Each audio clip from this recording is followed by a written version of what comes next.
ഇന്ന് ഹെൽത്തി ആയിട്ടുള്ളൊരു പായസമാണ് കേട്ടോ വെക്കുന്നത്. നമ്മുടെ മില്ലറ്റ് വെർമിസലി കൊണ്ടാണ് വെക്കുന്നത്. ശരിക്കും പറഞ്ഞാൽ റാഗിയുടെ ആണ് ഇത് കേട്ടോ. സേമിയ കൊണ്ട് വെക്കുന്ന പോലെ തന്നെ നെയ്യിനകത്ത് വറുത്തെടുത്തിട്ടാണ് വെക്കുന്നത്. കുറച്ചൊരു സേമിയ കടി കുറച്ചൊരു നൈസാണ് ഇത് കേട്ടോ. ആ വറുത്ത ചീഞ്ചട്ടി തന്നെയാണ് ഞാൻ പാലൊഴിച്ച് തിളപ്പിക്കാൻ വേണ്ടി വെച്ചത്.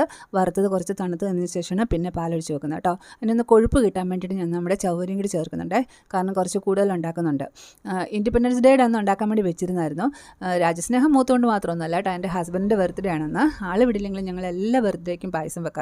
പക്ഷേ അന്ന് എനിക്ക് വല്ലാത്തൊരു ഹെൽത്ത് ഇഷ്യൂ ആയതുകൊണ്ടെന്ന് വെക്കാൻ പറ്റില്ല. അത് ഇന്നത്തേന് മാറ്റിയത് കേട്ടോ. അപ്പം വെർമസല്ലി ഇത് സേമിയ ആണെന്ന് വിചാരിച്ചാണ് അവരിരുന്നത്, മാളും അമലും ഇരുന്നത്. ഞാൻ റാഗിയുടെ ആണെന്ന് പറഞ്ഞപ്പോൾ രണ്ടുപേരുടെയും മൂട് പോയി, ഇതൊരു ടേസ്റ്റും ഉണ്ടാവില്ലെന്ന് പറഞ്ഞു കേട്ടോ. പക്ഷേ ഏതായാലും ഞാൻ ഉണ്ടാക്കി. അണ്ടിപ്പരിപ്പും മുന്തിരിങ്ങ എല്ലാം വറുത്തിട്ട് ഏലക്കയൊക്കെ ഇട്ട് ഉണ്ടാക്കി. നല്ല കൊഴുത്ത് പായസമാണ്. നല്ല നൈസായിട്ട്, അതെന്ന് പറഞ്ഞാൽ നല്ല സോഫ്റ്റ് ആയിട്ടിരുന്നു. സേമിയനെക്കാട്ടി കുറച്ചുകൂടി നല്ല സോഫ്റ്റ് ആയിരുന്നു കേട്ടോ. നല്ല ടേസ്റ്റ് ആയിരുന്നു. കുടിച്ച് നോക്കിയപ്പോൾ രണ്ടുപേർക്കും ഇഷ്ടപ്പെട്ടു. ചാച്ചനും ഇഷ്ടപ്പെട്ടു, എല്ലാവർക്കും ഇഷ്ടപ്പെട്ടു. ഭയങ്കര ടേസ്റ്റിയാണ്. ഇതുവരെ ഉണ്ടാക്കിയിട്ടില്ലെങ്കിൽ നിങ്ങളൊന്ന് ഉണ്ടാക്കി നോക്കണം.